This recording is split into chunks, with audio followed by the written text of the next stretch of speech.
Hello दोस्तों, एक बार फिर से स्वागत है आपका आपके अपने चैनल सेरेंडिपिटी बॉयज़ में।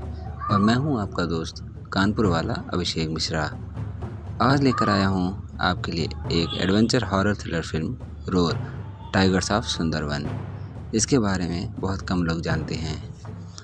साल 2014 में रिलीज़ हुई इस फिल्म के मुख्य कलाकारों में हैं अभिनव शुक्ला, नूरा फतेही, हिमवर्षा और वरिंदर सिंह। और फिल्म एक शिकारी ग्रुप की कहानी है जो एक मैन ईटर बाघिन के शिकार पर निकलते हैं। कहानी शुरू होती है सुंदरवन में फोटोग्राफी के लिए गए सुनील से, जो ट्रैप में फंसे एक सफ़ेद बाघ के बच्चे को बचाकर घर ले आता है।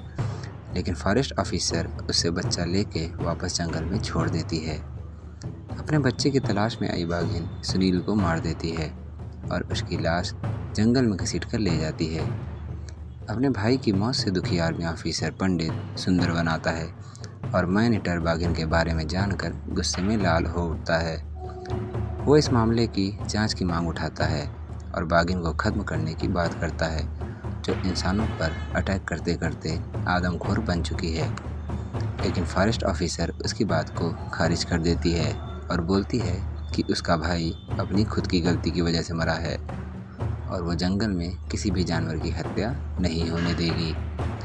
गुस्से और बदले की आग में जलता पंडित पुलिस से कोई मदद ना मिलती देख अपनी खुद की एक टीम तैयार करता है और निकल पड़ता है उस आदमखोर बाघिन की तलाश में, जो सुंदरवन के किसी घने भाग में छुपकर बैठी है और मासूम इंसानों को अपना निशाना बना रही है।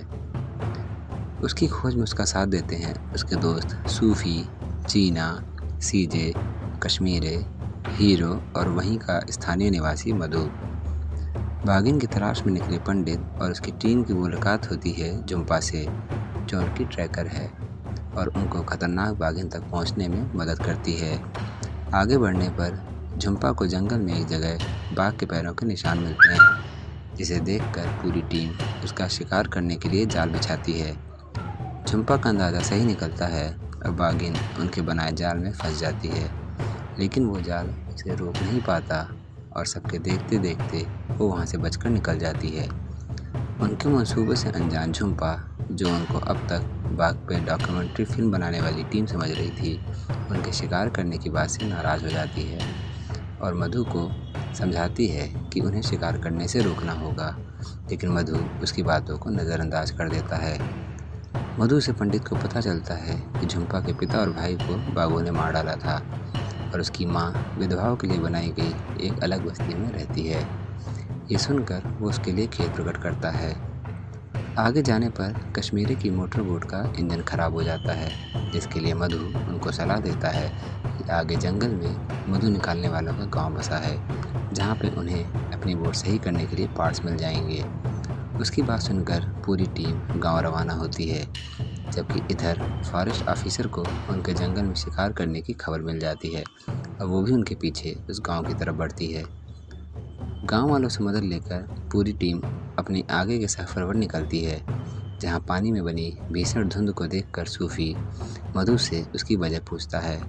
तब मधु बताता है कि ये सुंदरवन का सबसे घना एरिया कहलाता है और गाँव वाले इस धुंध को पार करना अपशगुन मानते हैं। वो कहता है कि आज तक जो भी इस धुंध के आगे गया वो कभी लौट कर वापस नहीं आया। उसकी बात सुनकर टीम के कुछ लोगों में डर की लहर दौड़ जाती है। वो नहीं जानते कि उनके पीछे वो बाघिन भी लगी हुई है और उनको मारने के लिए सही मौके का इंतज़ार कर रही है। जंगल के रास्तों का अपने मिनी ग्लाइडर से हवा में जायजा लेती सीजे कि ग्लाइडर से कुछ पंछी टकरा जाते हैं, जिससे वो दुर्घटनाग्रस्त होकर जंगल के बीचों बीच गिर जाती है। वहाँ उसका सामना कुछ शिकारियों से होता है, जो जंगल में बाघ के शिकार के लिए उनसे पहले आए होते हैं। सीजे से उनकी लड़ाई होती है, लेकिन इससे पहले कि मामला उलझे, पंडित अपनी टीम के साथ आके उसको बचा लेता है और सभी शिकारियों को अपने कब्जे में ले लेता है।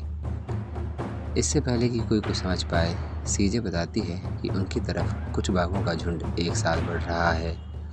उसकी बात सुनकर सब वहाँ से मोटर बोट की तरफ भागते हैं, जबकि सीजे एक पेड़ पर चढ़कर खुद को बचाना चाहती है।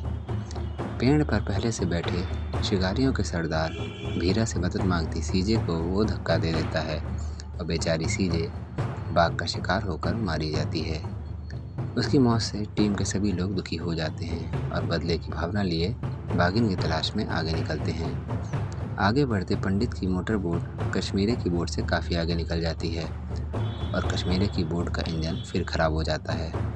तभी अचानक पानी में हलचल होती है और सफ़ेद बाघिन पानी से निकलकर उनकी बोट पर आ जाती है, जिसे देखकर सबकी सांसें थम जाती हैं। खुद को बचाने के लिए कश्मीरे उस पर चाकू का वार करता है, लेकिन फिर भी बच नहीं पाता और बाघिन के हाथों मारा जाता है। बाघिन की दहाड़ सुनकर पंडित अपनी बोट वापस कश्मीरे की तरफ मोड़ता है, लेकिन तब तक देर हो चुकी होती है। किसी तरह वहाँ से बचकर निकले झुम्पा और चीना पंडित की बोट में पनाह लेते हैं। पंडित की आंखों के सामने दूसरी बोट में कश्मीरे को मारकर खड़ी बाघिन उसको चुनौती दे रही होती है। कश्मीरे की मौत से पंडित और सूफी गुस्से से भर उठते हैं और बाघिन को पकड़ने के लिए दूसरा जाल बिछाते हैं। इस बार उनके बिछाए जाल में वो बाघिन फंस जाती है, लेकिन बीच में दो और बाघों के आ जाने से सबका ध्यान उससे हट जाता है और वो एक बार फिर बचकर भाग निकलती है। पानी के किनारे उसका पीछा करती टीम आगे फंस जाती है और झुम्पा उन्हें बताती है कि यहाँ से पानी लगातार कम हो रहा है और अगर वो समय रहते बड़ी नदी की तरफ नहीं बढ़े तो रात भर के लिए वहीं फंस जाएंगे। उसकी बातों पर ध्यान देते सभी की नज़र अचानक पानी पर पड़ती है, जहाँ छुपा एक मगरमच्छ हीरो पर हमला कर देता है। उसके हमले से हीरो घायल हो जाता है और सब लोग उसको सहारा देते हुए जंगल में आगे बढ़ते हैं। आगे उन्हें पता चलता है कि उनके पास पानी और गोला बारूद सब खत्म होता जा रहा है और झुम्पा रास्ता भटक गई है। झुम्पा उन्हें बताती है कि वो लोग बाघों के इलाके में आ गए हैं। उसकी बात सुनकर सबकी सांसें अटक जाती हैं और सब झुम्पा की तरफ देखने लगते हैं। फिर क्या हुआ? क्या वो लोग जंगल से बचकर बाहर निकल पाए? क्या पंडित और उसकी टीम बाघिन का शिकार कर पाई? क्या बाघिन और उसके सभी साथी बाघों ने एक एक करके सबको मार दिया? बाघिन उनके पीछे क्यों लगी हुई थी? ये सब जानने के लिए आपको ये बढ़िया फिल्म देखनी होगी। तो दोस्तों, ये था हमारा आज का वीडियो।